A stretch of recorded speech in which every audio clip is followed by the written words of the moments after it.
గుంటూరు నగరంలో వీధి కుక్కల బెడద రోజురోజుకు పెరుగుతుండటంపై భారత కమ్యూనిస్టు పార్టీ గుంటూరు నగర సమితి ఆందోళన వ్యక్తం చేసింది. జిల్లా కలెక్టర్ కార్యాలయంలో నిర్వహించిన ప్రజా సమస్యల పరిష్కార వేదికలో సిపిఐ కార్యదర్శి ఆకిటి అరుణ్ కుమార్ ఆధ్వర్యంలో వినతిపత్రం సమర్పించారు.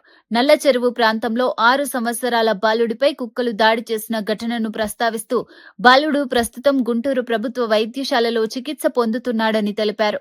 కుక్కల బెడద కూడా ఒకటి మనం చూసాం. గతంలో ఒక సంవత్సరాల క్రితం 3 సంవత్సరాల బాలుడిని కుక్క కాటు వల్ల అతను చనిపోవడం, అదేవిధంగా 2 రోజుల క్రితం నల్లచెరువు ప్రాంతంలో ఒక 6 సంవత్సరాల పిల్లవాడిని 10 కుక్కలు దాడి చేయడం వల్ల తీవ్రంగా గాయపడి జీజీహెచ్లో ఈరోజు చికిత్స పొందుతా ఉన్నాడు. దానిపైన గతంలోనే అనేక మార్లు గుంటూరు కమిషనర్ గారికి ప్రజాప్రతినిధి దృష్టికి కూడా ఈ సమస్యను తీసుకుని పోయాం.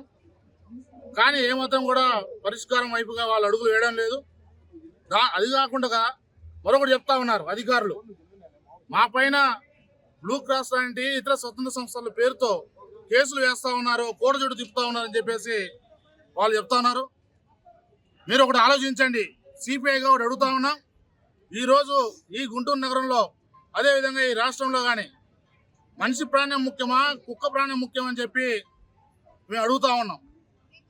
అదేవిధంగా ఎవరైతే కేసులు వేస్తూ ఉన్నారో, ఎవరైతే ప్రభుత్వ ఉద్యోగులకు సంబంధించి వాళ్ళ విధులకు ఆటంకం కల్పిస్తూ ఉన్నారో, వాళ్ళపైన కూడా సిపిఐగా పోరాటానికి సిద్ధంగా అవుతామని చెప్పేసి తెలియజేస్తా ఉన్నాం.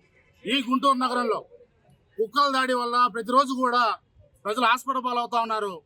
రోడ్ల పైన వెహికల్స్లో వెళ్తూ ఉంటే కుక్కలు అడ్డుపడడం వల్ల గాయాల పాలయ్యి అనేక మంది గాయాల పాలవుతా ఉన్నారు. అదేవిధంగా కుక్కలకు సంబంధించినటువంటి సమస్య చూడడానికి చాలా చిన్నగా ఉన్నా అది సాధారణమైన సమస్య కాదు. ఈ గుంటూరు నగరంలో ప్రజలు తీవ్రంగా ఇబ్బంది పడతా ఉన్నారు. చిన్నపిల్లలు, పసిపిల్లలు, స్కూల్కి వెళ్ళేటువంటి పిల్లల పైన దాడులు చేస్తూ ఉన్నాయి, వృద్ధుల పైన దాడి చేస్తూ ఉన్నాయి. ఇది చూడడానికి చిన్న సమస్యగా ఉన్నది, చాలా పెద్దమైన సమస్య. సిపిఐగా ఆ సమస్య పైన రాబోయే రోజుల్లో పోరాటం చేస్తామని చెప్పేసి తెలియజేస్తా ఉన్నాం. మేము ఒకటే చెప్తా ఉన్నాం, ఎక్కడ కూడా మేము కుక్కల్ని చంపమని చెప్పడం లేదు, వాటిని శిక్షించమని చెప్పడం లేదు.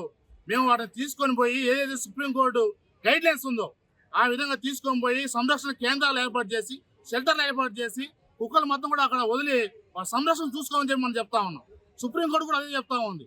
దాన్ని అమలుపరచి కుక్కల బెడద నుంచి ప్రజల్ని కాపాడాలని చెప్పేసి ఈరోజు సిపిఐగా మేము కోరుకుంటా ఉన్నాం.